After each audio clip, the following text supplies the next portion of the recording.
kesempatan kali ini kami calon guru penggerak Angkatan 7 DKI Jakarta yang terdiri dari saya sendiri sebagai pengamat dan teman saya di sebelah kiri saya.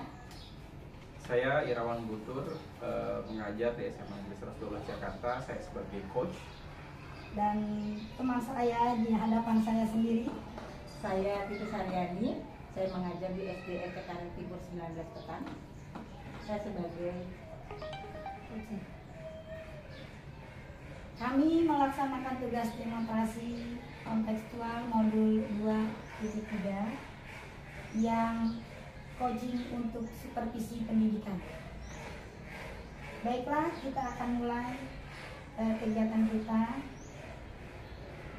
Kepada Bapak Irawan, di sini saya akan mengingatkan tugas sebagai coach, yaitu ada 3 kompetensi yang harus diperhatikan. Yang pertama yaitu tentang kehadiran penuh, yang kedua itu menjadi pendengar yang aktif, dan yang ketiga yaitu memberikan pertanyaan yang berbobot yang berhubungan dengan kita, yaitu tujuan, identifikasi, rencana aktif, dan tanggung jawab. Baiklah, silakan Pak Irawan dimulai dengan Titis. Baik, terima kasih Bu Marni sebagai observer. Halo Bu Titis. Gimana kabarnya, sehat? Alhamdulillah. Iya. Bu Titis, iya nih. Gimana hari ini ceria banget nih kayaknya. Iya. Alhamdulillah kita bisa ketemu di sini ya. Kemarin kita udah sempat ngobrol tuh di WA kan. Bu Titis kayaknya cerita tentang ini ada situasi kelas ya, situasi KBM Bu Titis ya kurang kondusif atau apa gitu. Jadi mau curhat gitu ya. Oke, Bu Titis, kalau boleh tahu nih, apa sih yang mau ceritain sampai kita ketemuan hari ini? Jadi di situasi kelas saya ada siswa yang jarang masuk, Pak. Siswa jarang masuk. Jadi seminggu itu bisa masuk ya, seminggu 3 kali, minggu depan 3 kali atau 2 kali. Jadi seminggu itu pasti dia ada absen. Oh gitu ya. Jadi artinya memang itu siswa satu orang atau memang bagaimana? Ada beberapa 3 orang. Beberapa Jadi orang. selalu hampir sama gitu loh, sama absennya tuh selalu minggu ini dia masuk, minggu depannya tidak masuk lagi. Jadi seminggu pasti ada absen, ada apa? Jadi memang 3 orang itu loh, Pak. Nggak selalu bergantian. jadi memang dia selalu perhatikan memang ada 3 siswa tersebut ya selalu bermasalah di masalah kehadiran ya. Iya. Oke, baik Bu Titis. Itu memang masalah yang cukup ini ya, cukup harus jadi perhatian kita ya sebagai guru ya. Kalau boleh tahu nih Bu Titis gitu, apa sih yang Bu Titis lakukan gitu terhadap siswa tersebut ya, siswa-siswi tersebut. Nah, bagaimana Bu Titis? Apa yang Bu Titis lakukan? Pertama saya pernah memanggil anaknya dulu, saya tanya, mengapa kamu nggak jarang masuk? Kenapa kamu tuh seminggu kok pasti ada absennya, ada alpanya? Dia selalu menjawab, ya Bu saya sakit, ya Bu bapak saya tuh nggak punya uang, saya jadi nggak berangkat sekolah. Saya bilang, lah kalau nggak bisa, kalau nggak punya uang kan kamu bisa berangkat saja dulu. Terus kalau sakit kan kamu nggak mungkin seminggu sekali, pasti ada alpanya yang ini kan ini loh. Saya mau tanya, tadi jarak rumah si anak ke sekolah itu berjauh atau dekat atau bagaimana? Lumayan jauh sih Pak. Lumayan. Di SD? Beda, dia kalau kita kan sekolah kita kan kali tuh. Ada kali ya, satu RT satu kampung, ngaji kampung sebelahnya lagi. Kalau ditempuh dalam berjalan kaki pun bisa ya? Bisa. Cuma mungkin makan waktu ya. Oh, gitu. Ya Jadi kira-kira 15 menitan lah. tapi rata-rata tadi siswa Bu Titis itu yang tadi 3 orang ya? 3 orang itu. Bermasalah terlambat karena memang jarak rumah Bukan mereka. salah terlambat, alfa, selalu alfa. Alfa. Oh. Jarang masuk. Tapi kalau saya tanya, kenapa kamu jarang masuk? Bilangnya sakit, Iya. tidak punya uang. Jadi alasannya seperti itu gitu loh. Kadang saya tanya, kalau sakit itu kan nggak mungkin seminggu sekali. Oh iya. Nah, tapi sekarang akses bagian. Iya. Oh jadi artinya dia udah jadi merupakan kebiasaan ya karena hampir setiap minggu ya gitu. kira-kira nih Bu Titis, tadi kan Bu Titis sudah treatment ya, melakukan memanggil anaknya gitu kan ya. Terus ada nggak tadi memanggil ke orang tua atau Bu Titis sendiri coba untuk menggali informasi terhadap teman-temannya, siswa tersebut ataupun kepada guru yang lain gitu, atau bagaimana Bu Titis? Pertama saya nyari informasi dulu dari yang kelas sebelumnya. Saya nanya ini sama guru ya, Bu, ini anak ini waktu kelas 2-nya gimana? Oh iya, dia selalu sama, sekali juga sama ya, dia masuk iya. Saya orang tuanya juga saya udah panggil, bilangnya iya bu. Sampai saya pernah Bu, ini kan anak yang terkabur, tolong diprioritaskan untuk kehadiran. Kan untuk mendapatkan itu dia setidaknya dari kehadiran dia itu udah pengaruh, tolong Bu. Tapi orang tuanya iya saja, tidak pernah iya tapi tidak dilakukan. Ya saya mendapat informasi ternyata dari kelas 2 seperti itu sama, tidak dilakukan sama Bu. Sekarang ini anak kelas 3. Kelas 3 ya. Berarti memang waktu dulu Ibu telusuri, memang waktu dia kelas 2-nya juga sama seperti itu ya. Berarti memang ini sekali lagi perhatian kita tidak hanya ke sini, ya berarti kan ke orang tuanya juga ya berarti ya. Oke, berarti Bu Titis memang kalau tadi Bu Titis sudah berbicara dengan orang tuanya, sudah berbicara bahwa ini terus menggali informasi dari guru lain mungkin ya, bahwa kelas 2 juga berperilaku seperti itu kan ya. Nah Bu Titis, jadi kalau Bu Titis bisa menilai dari treatment yang Bu Titis lakukan itu kan ya, pencapaian yang sudah Bu Titis capai itu skala dari 1 sampai 10 itu sudah mencapai skala berapa nih treatment tersebut? Kalau yang saya baru lakukan mungkin baru 6 ya. 6, skala 6. Karena saya selalu tegur. Besok kalau hari ini nggak masuk, besoknya saya tegur. Lumayan tuh, kita seminggu masuk, minggu depan ya. Jadi seperti nah saya udah usahakan seperti saya selalu tegur. Tidak masuk, besoknya saya tegur. Tidak masuk, besoknya saya tegur.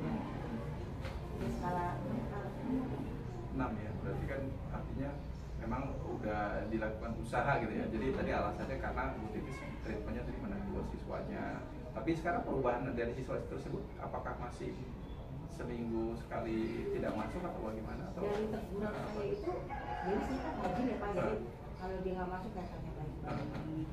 Saya berusaha, ya setidaknya berusaha dia untuk hadir, untuk lebih mau ke sekolah. Dari situ dia mulai seminggu tuh Pak, besoknya minggu masuk. Walaupun besoknya ada lah 1-2 kan, setidaknya tidak seminggu itu ada fullnya. Oh gitu, berarti memang sudah ada hasil ya. Nah, dari teguran dari hasil menegur siswanya itu dan juga panggilan orang tua ya. Iya nih Bu Titis, mungkin tadi saya menangkapnya gini ya. Jadi artinya memang problematika yang Bu Titis alami itu bagaimana perilaku si anak ketika dia sering alfa gitu ya. Dan hampir setiap minggu itu selalu ada alfa gitu ya. Dan ini kalau dibiarkan tentu nanti tidak akan kondusif kan ya pembelajarannya Bu Titis. Nah Bu Titis, kalau misalkan tadi Bu Titis sudah menilai kan dari pencapaian treatment yang Bu Titis lakukan itu kan tadi dari skalanya 1 sampai 10 Bu Titis menilai sudah sampai 6 ya, begitu ya. Nah jadi kan treatmentnya tadi Bu Titis sudah mencoba untuk pendekatan ke siswanya, kemudian pendekatan ke orang tua, menggali informasi kepada guru yang guru akan menjawab. Nah Bu Titis, kira-kira nih apa sih kendala yang Bu Titis hadapi ketika Bu Titis melakukan hal tersebut? Kendala saya itu apa ya? Orang tuanya itu tidak merespon apa yang saya panggil ya. Bu tolong anaknya ditegur kalau nggak masuk. Kalau misalnya dia males tolong diantar ke sekolahnya gitu. Itu yang kendala saya itu ya, orang tuanya kurang respect sama saya. Oh gitu. Jadi, nah itu tadi kan berarti kan orang tua tersebut kurang ini ya, responsif ya, kurang merasa tanggung jawab ya, bagaimana dia menjadi seorang tua yang peduli terhadap anaknya gitu ya. Nah, apakah hanya sekedar teguran ya? Itu kan teguran ada macam-macam. Kira-kira teguran apa sih? Apa teguran bentuknya seperti apa tegurannya itu? Kalau saya sih tegurannya untuk menasihati orang tuanya gitu loh. Pertama, Bu, coba deh, ini kan anak kan banyak alfanya. Ini sebagai ibu sebagai orang tua tolong diperhatikan, perhatikan anaknya jangan sampai apa. Ini kan tanggung jawab ibu. Tadi Bu Titis, kan kalau kita coba untuk ini ya membuat sesuatunya supaya dia mengingat apakah siswa apa orang tua atau siswa tersebut sudah dipanggil atau kan ada kapan waktunya gitu ya. Nah itu kapan sih kira-kira waktunya Bu Titis melakukan treatment itu, menegur anaknya, memanggil orang tua? Kalau untuk menegur anaknya, anak hari ini yang masuk bisa kayak kalau dalam sebulan saya lihat tuh anaknya masih ada anak, saya panggil sebulan. Jadi sebulan sekali. Ya itu berarti di situ juga kan Bu Titis pasti memberitahu kepada orang tua bahwa ini akan berpengaruh juga kepada prestasi si anak ya. Ya. Jadi Bu Titis kira-kira setelah Bu Titis tadi melihat tantangannya seperti apa, kemudian Bu Titis melakukan treatment itu, nah peluangnya ya Bu Titis ya, peluang dari apa yang sudah Bu Titis lakukan, peluangnya itu untuk memperbaiki kondisi kelas maupun terhadap si anak dan si orang tua yang sering tidak masuk itu anaknya, itu bagaimana peluangnya seperti apa? Saya sih peluang saya inginnya tuh anak itu kan ada masuk ya, terus saya tuh inginnya di pembelajaran itu saya usahakan aktif, terus anak itu bisa belajar dengan senang. Jadi untuk menarik anak itu dia nggak malas masuk ke sekolah. Jadi peluangnya sebenarnya anak itu bisa menjadi belajarnya lebih aktif lagi. Jadi artinya Bu Titis mencoba memperbaiki situasi agar si anak itu lebih rajin.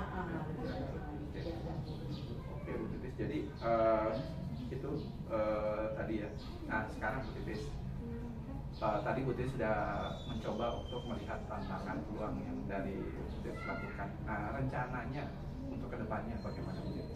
Rencananya saya jadi anak ini saya ingin sekali belajar, dia tidak alfa, masuk lagi tidak ada alfa, orang tuanya juga mendukung saya, mendukung belajar anaknya biar rajin masuk ke sekolah. Setidaknya saya berusaha untuk selalu kontak dengan anak tua. Berarti ada pencapaian skala ya kira-kira. Tadi kan kalau tadi Bu Titis mau menilai rencana yang tadi Bu Titis lakukan ke depannya, nah itu berarti untuk menilai itu dari skala 1 sampai 10 mau skala berapa pencapaian? Sampai 9 lah. 9. Dengan adanya komunikasi dengan orang tuanya, selalu mengingatkan orang tuanya, kalau hari ini anak ini belum datang, saya berusaha. Kenapa? Bu, anaknya belum datang ke sekolah. Kenapa tidak datang? Coba deh Bu, ditanya gitu. Pokoknya biar terlambat tapi masuk hari ini. Jadi ada komunikasi dengan orang tua. Oh gitu ya. Jadi artinya untuk skala 9 itu tadi Bu Titis melakukan itu ya. Baik Bu Titis. Itu berarti ada perlu strategi juga ya, pendekatan lagi yang lebih rutin ya. Oke. Berarti tadi saya sudah menangkap bahwa Bu Titis sudah memperoleh gambaran nih apa yang harus dilakukan ya, Bu Titis ya. Oke. Silakan. Saya ini begini nih, selalu kontak dengan orang tuanya dan komunikasi dan memantau anak ini jika tidak masuk kenapa. Oke, Bu Titis, saya ingin lihat nih, ya ingin lihat ke depannya nanti mungkin saya mau berkunjung ke tempat Bu Titis SD mana? SD Cikarang Timur. Cikarang Timur 19 ya. Jadi mungkin nanti dalam berapa tadi, seminggu atau 2 minggu atau bagaimana? Dalam sebulan ini saya sebulan ya. Oke, berarti kira-kira. Jadi biar tahu dia tuh setelah kayak eksekusi saya laksanakan, mudah-mudahan dalam sebulan tidak ada alpa dengan adanya selalu komunikasi dengan orang tuanya. Oke, berarti saya senang sekali ya Bu Titis ya untuk bisa melakukan yang lebih baik ya. Oke, saya dukung Bu Titis. Semoga nanti Bu Titis bisa mencapai skala 9 itu dalam waktu 1 bulan. Nanti saya kunjungi ya. Saya coba lihat nanti bagaimana. Nanti aku cerita lagi ya. Oke. Mudah-mudahan apa yang saya usahakan tercapai ya Pak ya. Oke, Dengan ada terima kasih. pendekatan dengan orang tua. Iya. Semangat terus ya.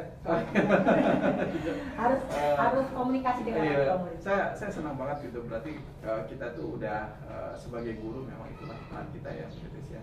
Oke, saya dukung Bu Titis. Semoga nanti kita bisa melihat, saya bisa melihat hasil dari yang pencapaian Bu Titis untuk perbaikan kondisi kelas dan siswa tersebut. Oke. Bisa lebih Nanti baik saya cerita lagi Pak. Mudah-mudahan ada ya, thank you ya, ada kemajuan Mas. terima kasih. Assalamualaikum warahmatullahi wabarakatuh ya. Kita bisa ketemu lagi. Oke. Oke. Thank you Bu Titis. Terima